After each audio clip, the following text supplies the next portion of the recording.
This episode of the Fiction Writers Podcast is brought to you by the Novel Notebook. With each character and each setting, hundreds of details must be compiled and organized.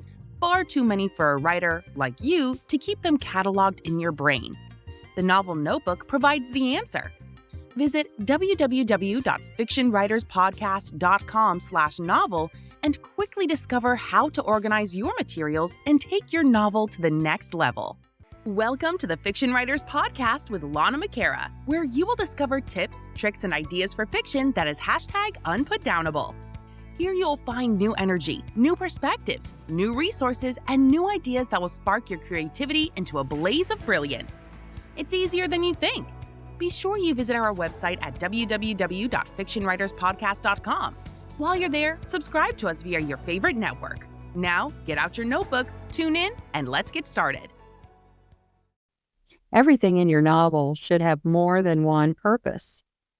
And I've identified 5 different reasons for dialogue.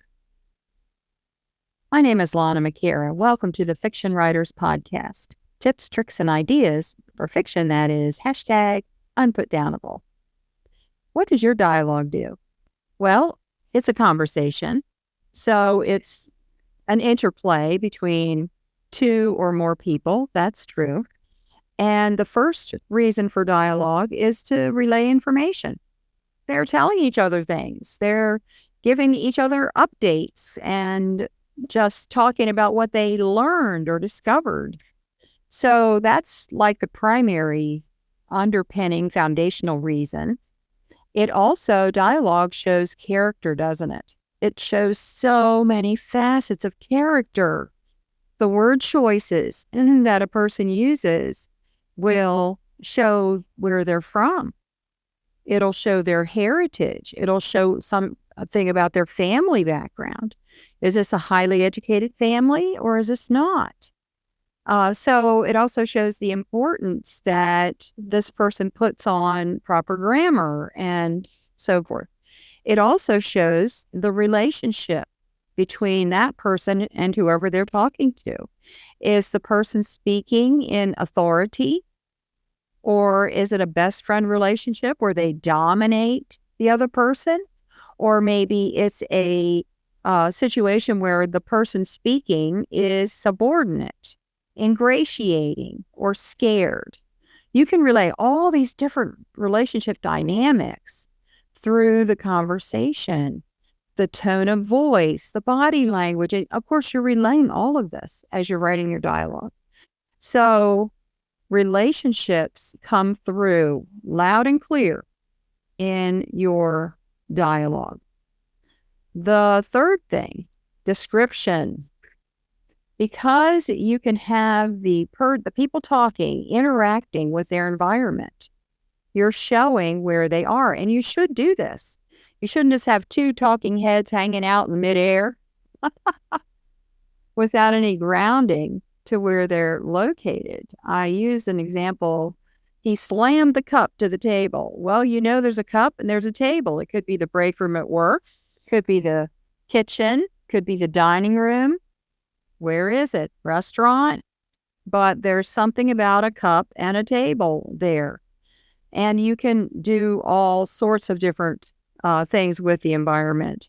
So that is description. Also, you can have them talk about something.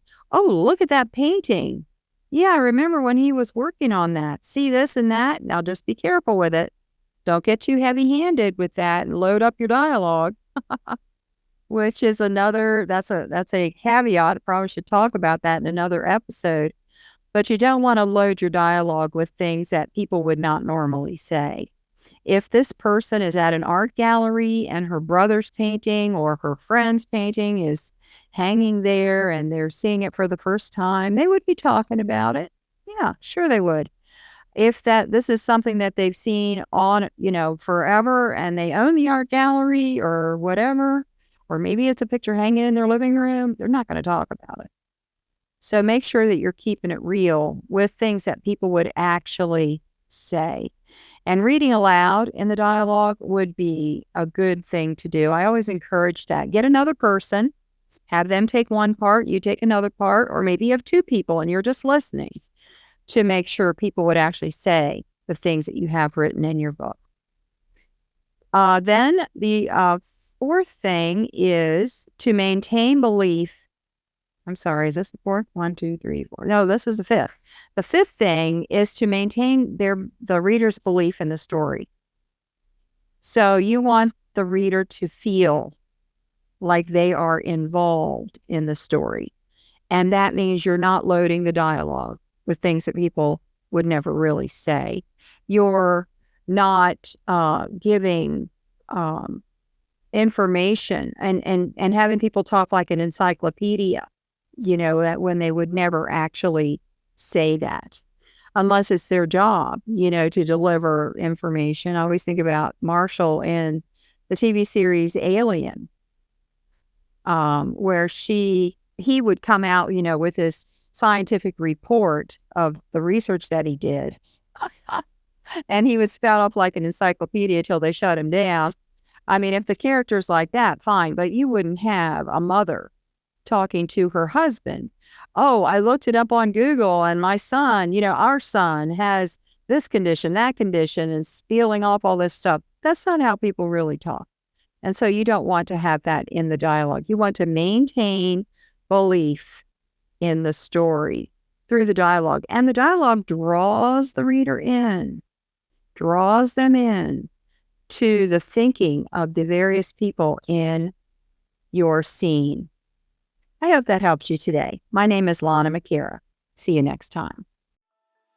Thank you for tuning into the Fiction Writers Podcast with Lana McAra, where we share tips, tricks, and ideas for fiction that is #unputdownable.